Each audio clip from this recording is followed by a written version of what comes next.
Hola, ¿qué tal? Bienvenidos a un nuevo episodio de Podcast Los Tiempos.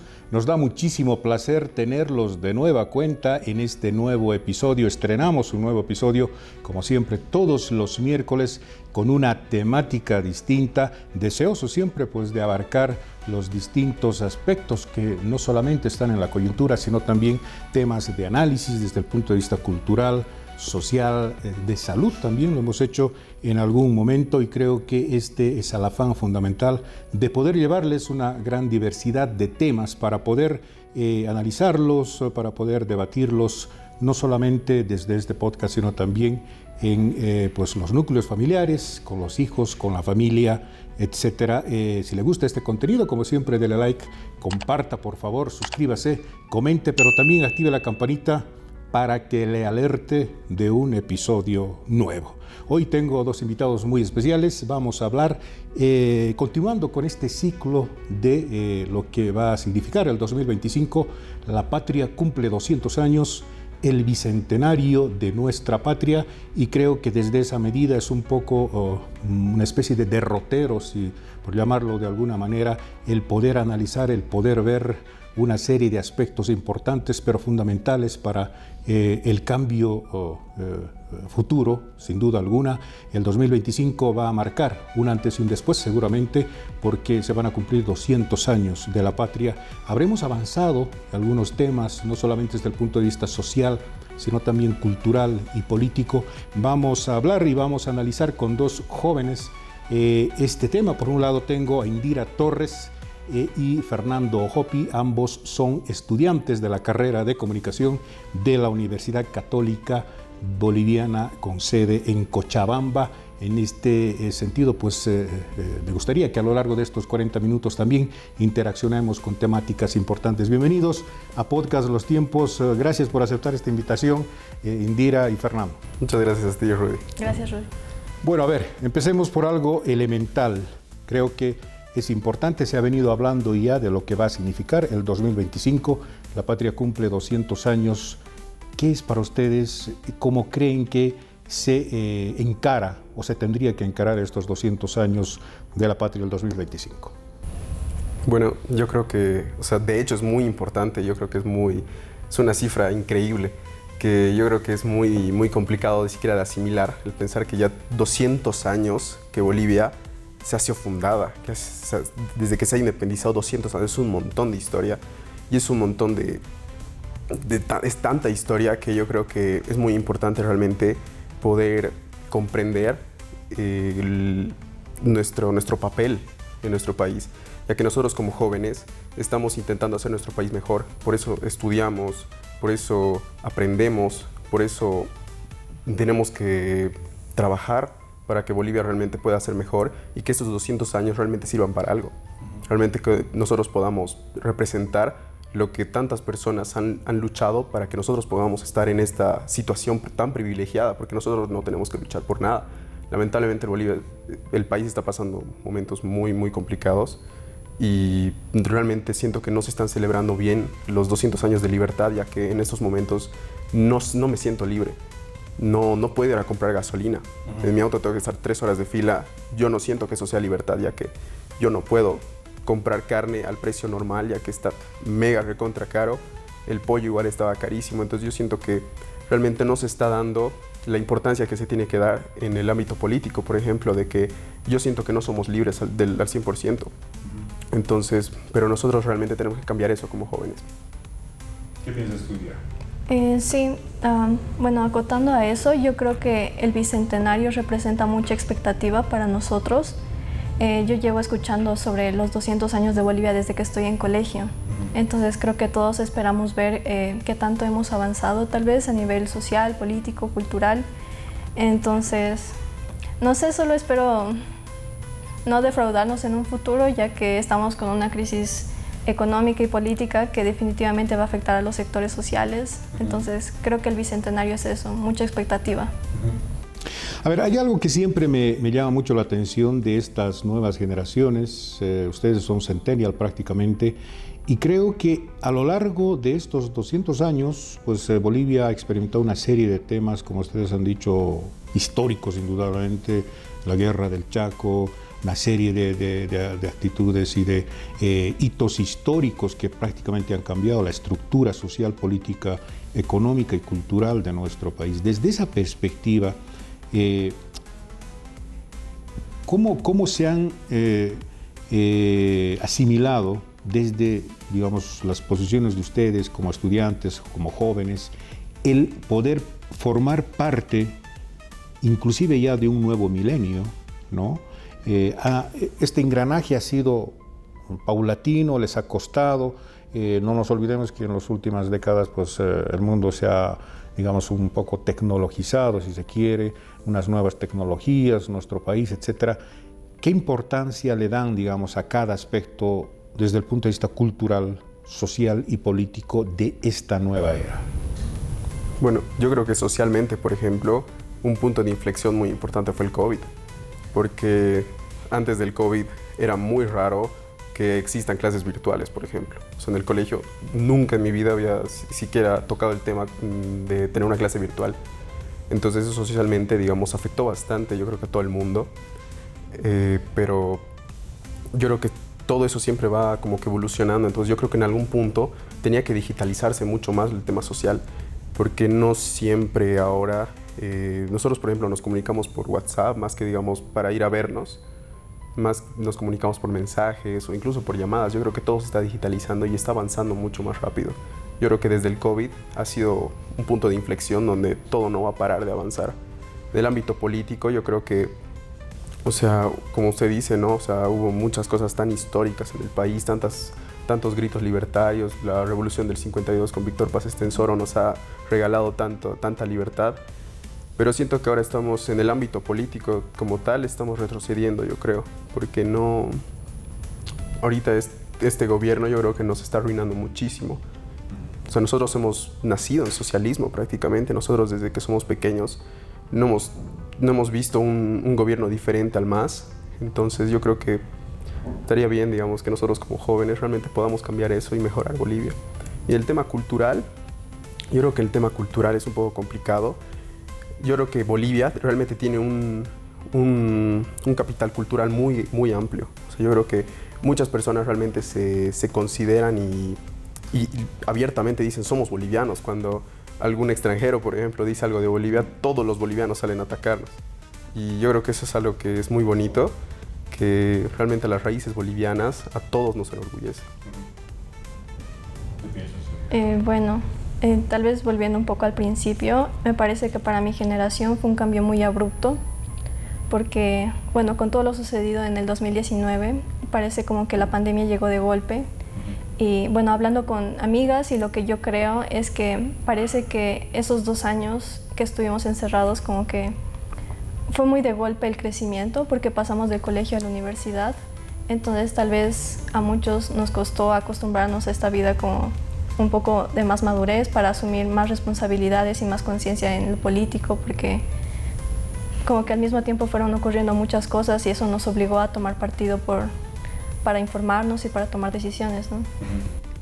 A ver, volquemos un poco la torta, como se dice.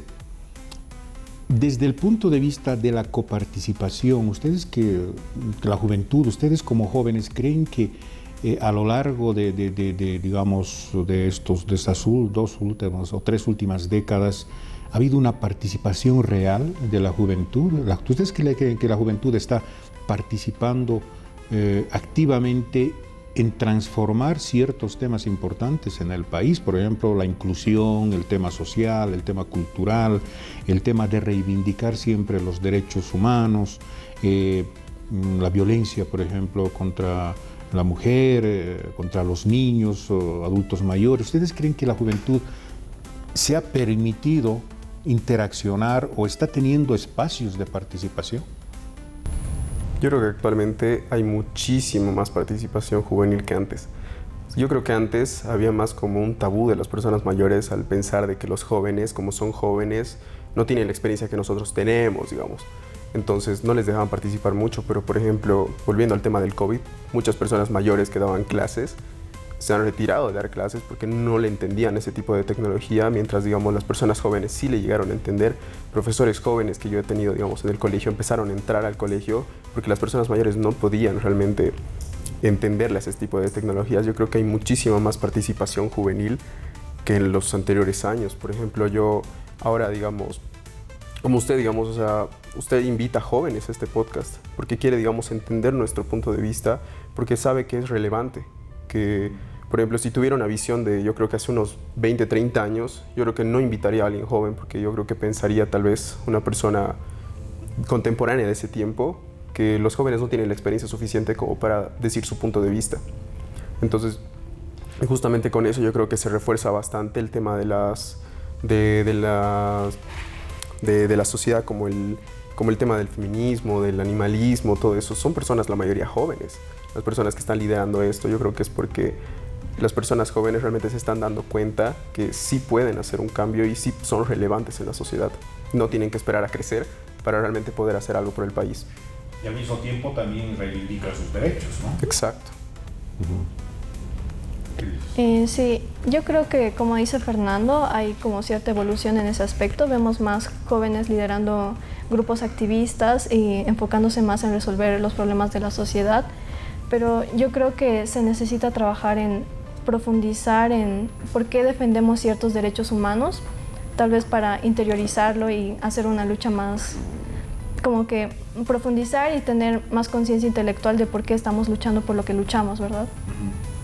Hablemos un poco de lo que tú decías anteriormente, ahora mismo, desde el punto de vista social. ¿Ustedes creen que la sociedad boliviana se ha hecho más, yo diría, tolerante a las transformaciones, a los cambios? ¿Se ha hecho más tolerante, por ejemplo, el tema de la integración, a la participación, al tema de género, por ejemplo, al tema de poder, de ser más inclusivos, no solamente en temas, qué sé yo, de género, sino también temas de clases sociales, por ejemplo? ¿Cómo ven este tema de la sociedad boliviana en general? ¿Nos hemos anquilosado ahí, nos hemos quedado, hemos retrocedido o estamos avanzando?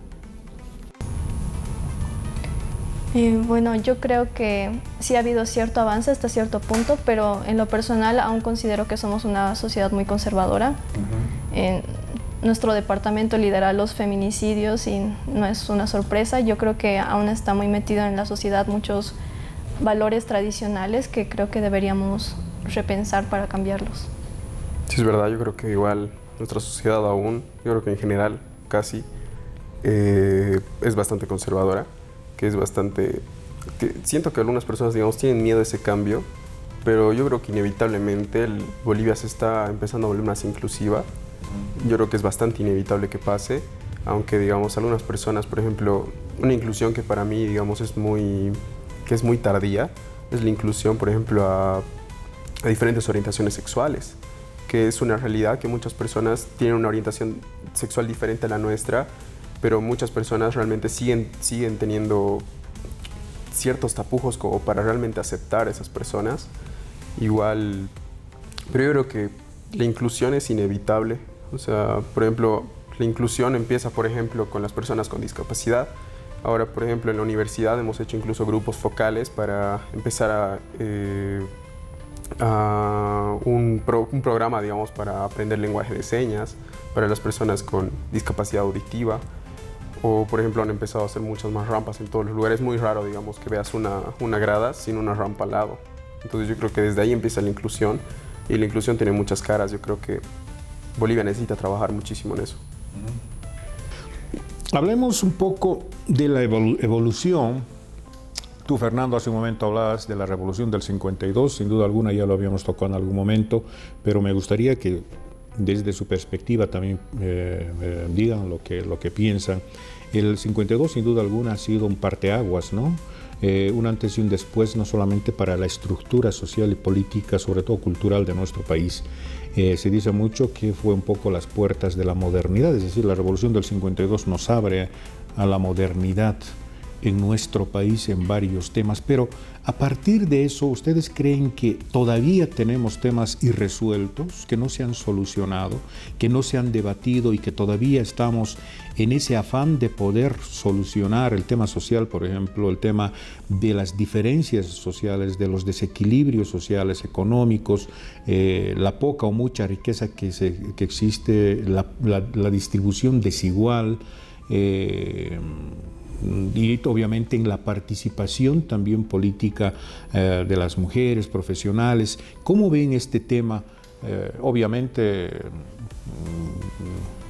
desde el punto de vista de la evolución y en los últimos 30 años o en las últimas 3 décadas o 20, la década de los 50, 40, por ejemplo, había una estructura un poco más digamos, vertical del tema, pero en estas últimas décadas, ¿cómo ven este tema de poder asumir todavía nuevos retos y si existen algunos temas inconclusos?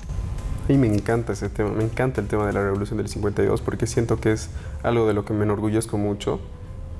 Sí, por el mero hecho de ser boliviano, yo creo que justamente se puede hablar mucho de inclusión a la hora de la Revolución del 52, ya que ahí se implementó el voto universal, la reforma agraria.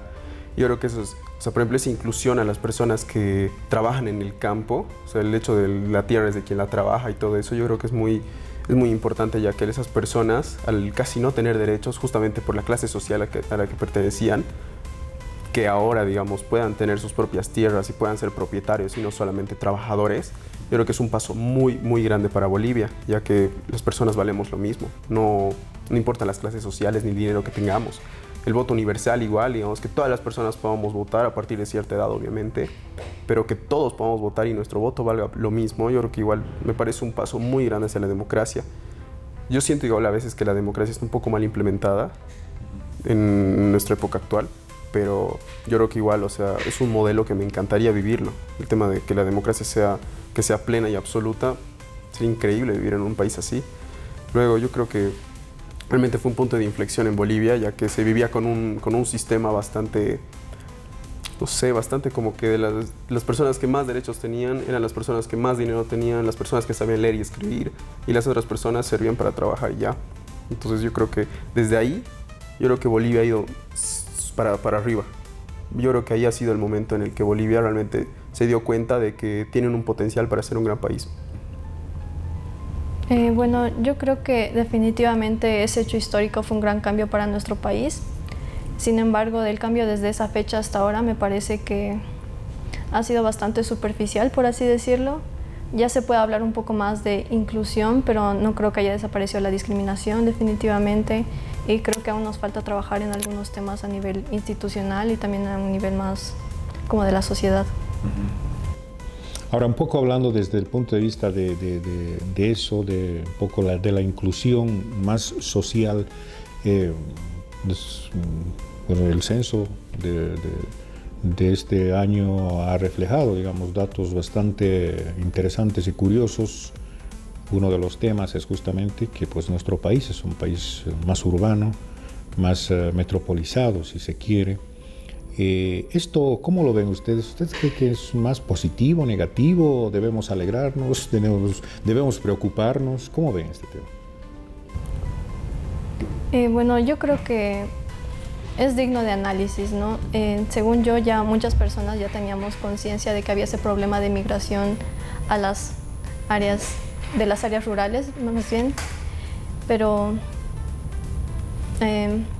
hace poco fui a un evento de juventudes rurales y ellos expresaban su opinión. En algunas comunidades tienen muy naturalizado el llegar a cierta edad y luego mudarse a las ciudades, ya sea para estudiar o para trabajar. Y yo creo que es porque no obtienen en sus comunidades las condiciones de vida que esperan.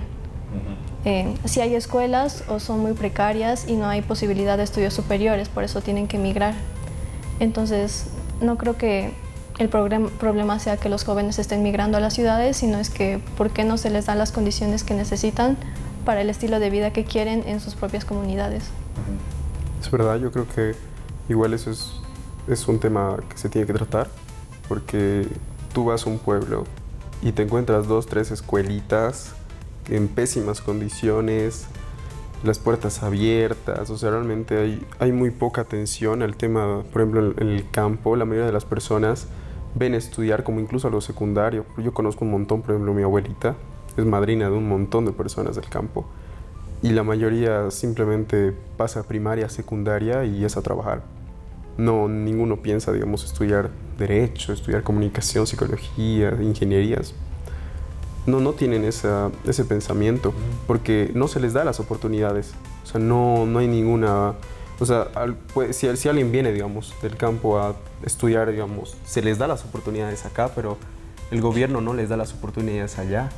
O sea, siento que están cegados porque no están dándose cuenta de las oportunidades que se les está quitando, porque ellos idealizan la ciudad, pero realmente deberían pensar cómo poder hacer mejor su comunidad y cómo poder hacer crecer el entorno en el que viven, porque directamente dicen, ya me voy a ir a la ciudad a estudiar, pero ¿por qué no pueden pensar, quisiera estudiar acá? Porque no tienen la oportunidad. Pero tomando un poco tu concepto, el concepto de ustedes, pero ¿no creen ustedes que no es suficiente con que inmigren a la ciudad? Es decir, obviamente se migra a la ciudad con mejores opciones, ¿no? Pero tal parece que esas mejores opciones no están. Es decir, si migran a las ciudades, no necesariamente tienen, digamos, la gente todas las atenciones. Por ejemplo, en tema de salud, tema de seguro, tema de control de la natalidad, empleo, protección, seguridad, salarios justos, buen trato, etc. ¿Qué sería, digamos, lo ideal? Que sus comunidades se reforzasen, se potenciasen, se estructuraran, digamos, políticas más rigurosas o más de protección para poder estimular, o que en el tema de la migración, por ejemplo, las ciudades, estas sociedades que migran tengan una seguridad y gocen también de todos los derechos, de los mismos derechos que tienen el conglomerado urbano? Yo creo que ambas. O sea, tanto hablar, digamos, de que las comunidades empiecen a potenciarse y, digamos, puedan ofrecer muchísimas más oportunidades para que no todos tengan que migrar a la ciudad para tener oportunidades. Y acá, digamos, con las oportunidades que se les presenta, o sea, de hecho se les presenta oportunidades. Por ejemplo, las universidades dan becas para personas que no tienen los suficientes recursos como para pagar la matrícula completa y todo. Pero ya, digamos, pasando a un tema social, yo creo que la discriminación es bastante fuerte. O sea, muchas personas vas a escuchar, digamos, ese indio, ese cholo, que se ha venido del campo, lo que sea. Hay muchísima discriminación. Yo creo que eso igual es una dificultad increíble, digamos, porque no puedes estudiar y que haya ese discurso de odio detrás de ti. Entonces yo creo que, digamos, en el tema social y político tendría que trabajar mucho el tema de las comunidades y el tema de la ciudad para que las personas de afuera, del campo, puedan tener las mismas oportunidades que una persona que nace aquí. ¿Qué dices, Indira? Sí, o sea, definitivamente creo que la migración destapa otras problemáticas que pueden enfrentar acá, ya que yo no considero que realmente se les da todas las condiciones, porque va desde el aprender el español muchas veces, como decía Fernando, afrontar la discriminación. Entonces, como que no es nada fácil cuando migran, pero buscan mejores condiciones de vida y por eso se ven obligados a dejar su comunidad, pero... En ese sentido hay algo que no está funcionando todavía, ¿no? Sí. Creo que no hay condiciones aún. A ver, hablemos de la familia. Por excelencia, bueno, tú lo has dicho, Indira, Cochabamba es un departamento conservador, ¿no? Todavía se conservan muchísimos temas tradicionales y creo que es bueno reivindicarlo eso. Sin embargo, en las 2 o 3 últimas décadas, una vez más, ha habido una serie de transformaciones. Aparentemente el tema tecnológico ha transformado las nuevas generaciones y estas nuevas generaciones se están haciendo un poco más individuales, ¿no? Lo que en su momento se llamó el posmodernismo, ¿no? La gente posmoderna es más individual, se preocupa más de sí mismo que de su clan, que su grey, de su familia, etcétera, etcétera, etcétera. Todavía somos un poco apegados a la familia a través de estas nuevas generaciones, o de alguna manera todavía arrastramos algunos temas que podrían ser también problemáticos, no solamente desde el punto de vista de las estructuras de las familias, el tema, por ejemplo, de la pandemia, que ha destapado una serie de temas fundamentales. ¿Cómo ven al yo individual o al yo comunitario, ¿no? Desde el punto de vista social? Ustedes como jóvenes, ¿todavía sienten que el concepto de familia es importante o eso puede esperar? Yo creo que culturalmente aún se mantiene muy importante la familia. Creo que está arraigado en todos nosotros. Sin embargo, como mencionabas un poco antes de empezar el podcast, como que las últimas generaciones tal vez ya no están tan interesadas en tener hijos, y que por eso tal vez haya bajado nuestra tasa de natalidad. Yo creo que el individualismo podría ser un factor de todo el problema, pero también creo que, bueno, voy a hablar como mujer tal vez.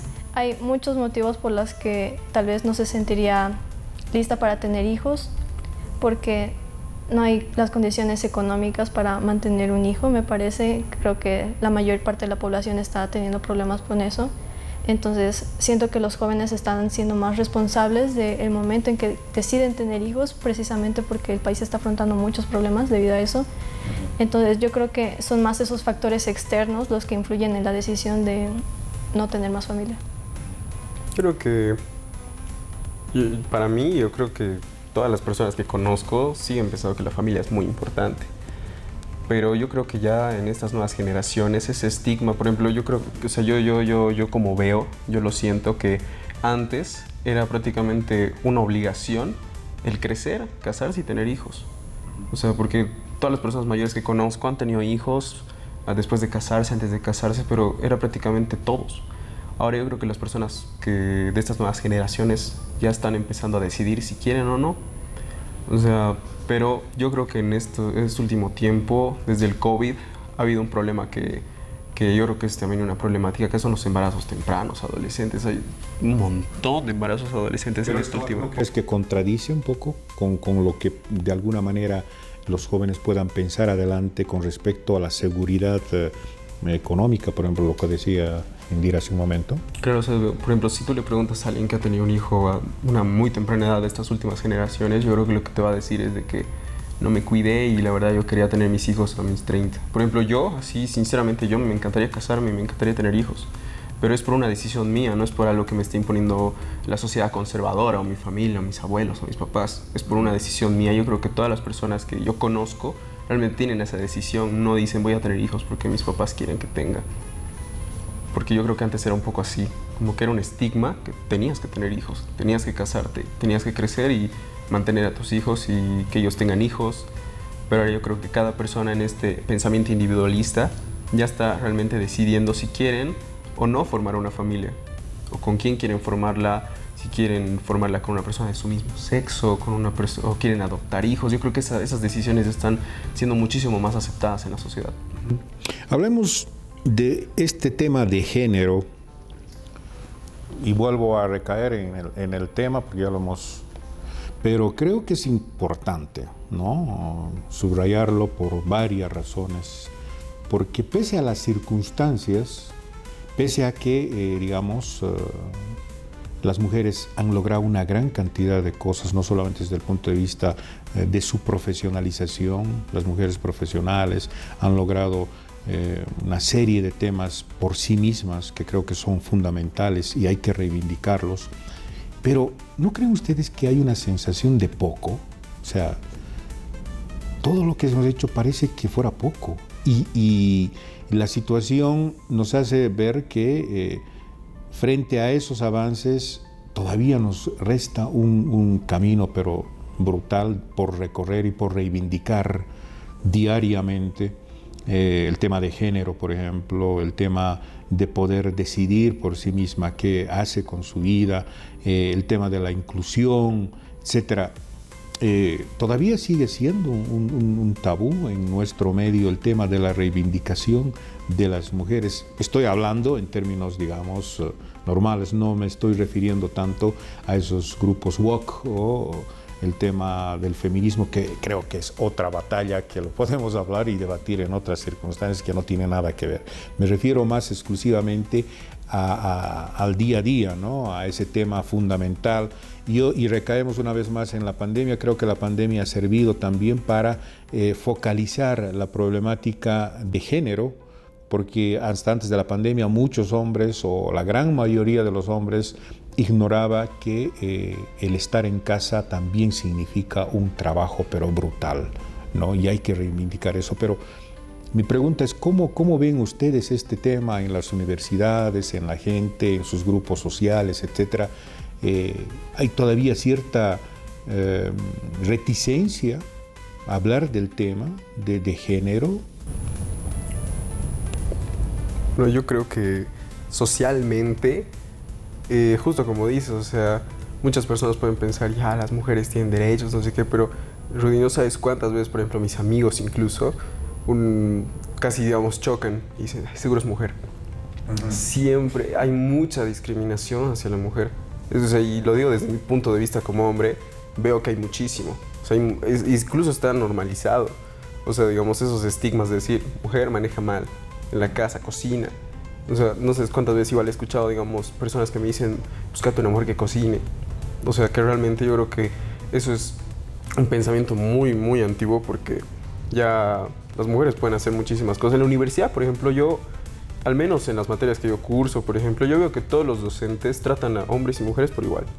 O sea, yo creo que, digamos, poco a poco eso se está normalizando, porque incluso antes las mujeres no podían estudiar, habían colegios solamente de hombres, las mujeres en la casa, cuidar los hijos, pero yo creo que esa reivindicación de la que tú hablas sí está existiendo, pero yo creo que falta muchísimo, y más es en el cambio social, el cambio mental de las personas, para que realmente entiendan, digamos, que esas microdiscriminaciones, todo, o sea, realmente están causando un retroceso en nuestra sociedad, ya que no, o sea, todas las personas somos iguales, y eso, o sea, no por ser mujer, por nada, digamos, te pueden discriminar, aunque está muy normalizado.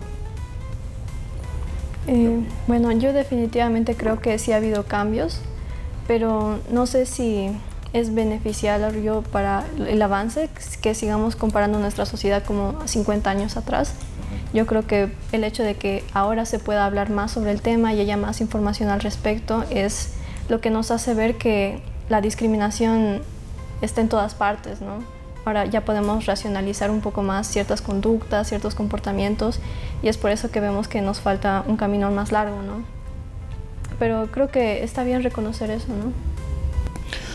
Hablemos del tema de la tecnología. ¿Cómo ven este tema de las nuevas tecnologías? Si bien ya en la década de los 60, 70 había pues un cambio de paradigmas tecnológicos, un nuevo orden de información internacional, un nuevo orden económico internacional, de pronto aterrizamos en una nueva forma de comunicarnos, por así decirlo. Y ustedes son estudiantes de comunicación y creo que desde esa perspectiva seguramente también verán el tema desde un punto de vista muy analítico, el tema de lo que significa la comunicación, entre comillas, a través de las tecnologías. Hay que manejarla con mucho cuidado, con pinzas, porque no todo podría ser, digamos, beneficioso o positivo. ¿Cómo ven el aporte de estos temas? No solamente de las nuevas tecnologías, sino estas nuevas formas de expresarse y de comunicarse, que se yo, a través de las redes sociales, plataformas, etcétera. ¿Ustedes creen que es un tema muy espúreo, muy actual, que se podría disipar, se podría diluir? Hay que tomar en cuenta todas esas cosas, hay que reforzar o de alguna manera ser críticos. ¿Cómo ven desde el punto de vista de su época estos temas? El avance tecnológico es una realidad. O sea, la tecnología está avanzando impresionante. O sea, en todo el mundo, ni siquiera solo en Bolivia. Por ejemplo, a ver, dile a una persona de hace 80 años que en la avenida Ayacucho hay un perro robot bailando. O sea, hace unos días había un perro robot allí en una tienda de celulares, bailando, saltando, o sea, eso, ¿qué momento lo imagino? Ni siquiera yo, digamos, a mis 10 años podría llegar a pensar que puede haber una tecnología tan increíble, digamos, en tema comunicacional, digamos, hablando por ejemplo, en el periodismo. Vamos a hablar del periodismo. El periodismo ya se ha revolucionado un montón, porque antes tú veías las noticias en la tele, pero ahora puedes sacar tu celular, entrar a Facebook, buscar los tiempos y te van a salir todas las noticias que te salen en la tele. O sea, igualmente hablamos del podcast, por ejemplo. O sea, yo creo que inimaginable hacer un podcast para hablar, digamos, de cosas de interés hace unos 20 años. Todo eso está evolucionando tan rápido que yo creo que incluso no nos damos cuenta, porque yo creo que no todas las personas han puesto a analizar cómo tanto está avanzando la tecnología. Yo a mis 11 años tuve mi primer celular, creo 10 años incluso, y ya no me puedo imaginar un celular como el que yo tenía con un botón para encender el celular, ahora directamente con mi huella dactilar, con mi rostro. O sea, esa tecnología, ¿en qué momento ha ocurrido? ¿En qué momento se han empezado a hacer robots que pueden bailar por ti? O sea, para mí es increíble. El tema comunicacional yo creo que es un poco peligroso tal vez, porque no sabes cuántas páginas de los tiempos falsas he encontrado, por ejemplo. Tú buscas los tiempos y te salen 5 webs.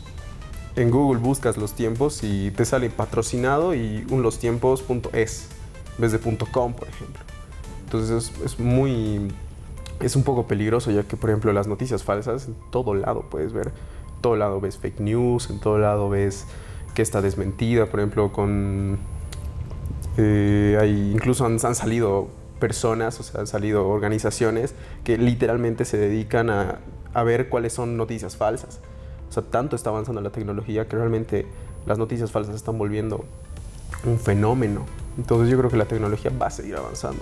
Va a seguir avanzando a pasos gigantes, pero hay que tener mucho cuidado con lo que realmente ves en internet y con la tecnología con la que confías. Sí, yo creo que igual es un tema muy actual y se ve claramente el progreso, ¿no?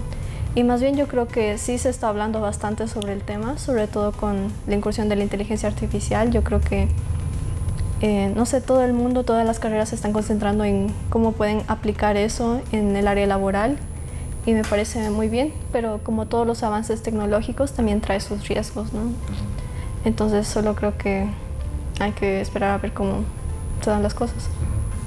Otro tema importante dentro de lo que significa, digamos, la comunicación es la inmediatez. Aparentemente la inmediatez no siempre es, digamos, un tema positivo o podría ser beneficioso, ¿no? Es decir, en ese sentido, y quiero puntualizar el tema en las redes sociales, ¿los estamos subestimando mucho a las redes sociales o más bien tendríamos que darles más análisis, más profundidad, más poder discernir de qué se tratan las redes sociales, de poder discernir, de poder analizar o poder interactuar simplemente? Es decir, porque hay algo que seguramente para muchos es absolutamente incomprensible. Te mandas, por ejemplo, un brutal reportaje que te ha costado un mes, qué sé yo, de lo que fuere, y tienes 3 likes. Y de pronto surge una persona bailando no sé qué y no sé cuánto, tiene millones de likes. ¿Ustedes creen que se está un poco distorsionando el verdadero rol de lo que fue, de lo que sería o de lo que tendría que ser la comunicación, o cómo está funcionando este tema? Uy, sí, pues las redes sociales ya no son solo interacciones. Yo creo que ahora las personas entran a redes sociales para ver noticias, para todo. Para todo entras a redes sociales. Por ejemplo, un medio de comunicación que no tiene redes sociales es un medio de comunicación que está muy atrás, porque digamos, un medio de comunicación que no publica sus cosas en Facebook, que no saca cosas en YouTube, TikTok, que TikTok igual está revolucionando un montón los medios de comunicación, porque ¿qué periodista no tiene TikTok? ¿O qué medio de comunicación no saca notas en TikTok? Por ejemplo, algunos medios de comunicación he visto que incluso utilizan la inteligencia artificial para hacer de reportero y que hable la inteligencia artificial sobre una noticia. O sea, yo creo que las redes sociales ya no solo son interacciones, sino realmente hay que analizarlo muy a fondo, porque ya no es algo que tú entras para ver memes. Ya no vas a ver videitos así o un video de YouTube de alguien jugando jueguitos. Ya realmente las redes sociales se están convirtiendo en un medio muy importante que todas las personas tienen. Hasta mis abuelos tienen TikTok. Ellos ven noticias en TikTok, en Facebook. O sea, ya incluso mi abuela no tiene ya ni siquiera cable.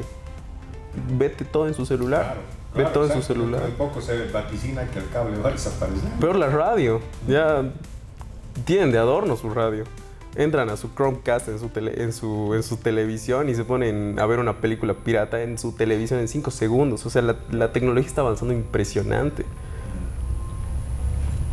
Yo creo que definitivamente las redes sociales representan una gran oportunidad para nuestra carrera, sobre todo, pero creo que tal vez no está siendo aprovechada al máximo. Yo creo que sería ideal no solo para medios de comunicación, sino también para periodistas independientes, pero la cosa es cómo lo sabes aprovechar, ¿no? Claro. A veces uno piensa que entiende cómo funciona una red social, pero hay un algoritmo detrás que debe ser estudiado para aprovecharla y que te sea útil, ¿no? Entonces yo creo que ahí está el punto.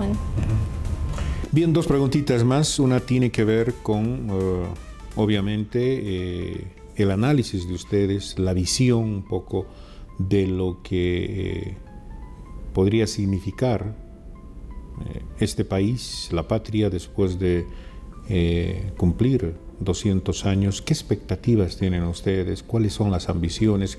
¿Cómo ven un poco el futuro? Son, yo diría, bastante halagüeños para ustedes, o ven con cierto pesimismo. ¿Qué cosas se tendrían que implementar? ¿Qué cosas se tendrían que tomar en cuenta de verdad para poder un poco avanzar paulatinamente? ¿Qué cosas se tendrían que dejar? Se tendrían que prácticamente anular, y qué cosas se tendrían que reivindicar. Me había olvidado que estamos hablando del Bicentenario. Bueno, yo creo que yo veo, por ejemplo, este tema de los 200 años de Bolivia como incluso una responsabilidad. O sea, más que un peso, una carga, o sea, como algo que me da incluso un propósito. El pensar, por ejemplo, yo lo estoy haciendo por mi país, o sea, mi país me acunó, nací aquí, me cuidó, viví bajo sus leyes durante 20 años ya, y 200 años antes de 180 años antes ya existía Bolivia. O sea, es pensar que hay tanta historia detrás que siento que no puedo decepcionarlo. Entonces, realmente lo que yo espero de mí mismo, o sea, es un objetivo que me encanta plantearme y pensarlo, es que quiero mejorar mi país. O sea, quiero hacer algo significativo, que algo que realmente no sea algo que pase desapercibido. Me gustaría realmente poder participar en mi país, poder hacer algo de significado. No simplemente pasar mi carrera, tener mi título, trabajar y listo. Me gustaría realmente hacer algo de importancia para mi país, para al menos agradecerle por una pequeña, o sea, aunque sea agradecerle un poco por todo lo que me ha dado. Entonces, porque yo realmente estoy muy orgulloso de mi país, estoy muy orgulloso de ser boliviano y entiendo todo lo que me ha dado, aunque sea le quiero devolver un poco.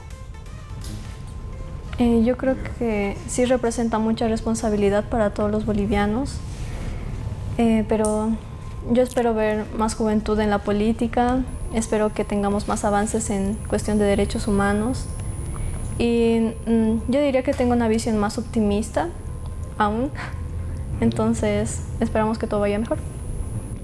Bien, una última pregunta que tiene que ver obviamente con ustedes, pero desde una perspectiva más crítica. ¿Qué creen que la juventud no está haciendo ahora? ¿Qué creen que los jóvenes se están olvidando hacer y tendrían que hacer, pese a las circunstancias, ¿no? Pese a toda la problemática que tendrían que hacer para ser piezas de cambio? Más es una reflexión y una autocrítica a partir de ustedes y obviamente todos los que seguramente verán este podcast. ¿Qué es lo que la juventud tiene que hacer sí o sí y se está olvidando hacer? A la juventud no le está importando nada la política. Yo creo que es muy importante que nosotros, principalmente los jóvenes, así las personas que recién están estudiando Derecho, por ejemplo, las personas que estamos entrando a la universidad, que nosotros estamos a mitad de carrera, se interesen en la política. Porque... ¿Tú crees que tendrían que interesarse más? Sí, muchísimo, porque casi nadie le importa. A todos los que les pregunto si algo político, me dicen, ay, no me hables de política, no me importa. Entonces yo me pongo a pensar, o sea, así es la juventud, ¿cómo va a ser el futuro? ¿Cómo van a votar? Si, por ejemplo, le preguntas a un joven, dime 3 candidatos a presidente, no te va a decir ni uno. Pero, a ver, perdón que te corté, pero esta actitud, ¿tú crees que es porque está desalentada del tema o prácticamente no le interesa o no le preocupa? Yo creo que es por la decepción que les da ver nuestro gobierno. O sea, yo creo que un gobierno que realmente, por ejemplo, Milei, ver los videos, los TikToks de Nayib Bukele me hace sentir como, pucha, ojalá fuera mi país.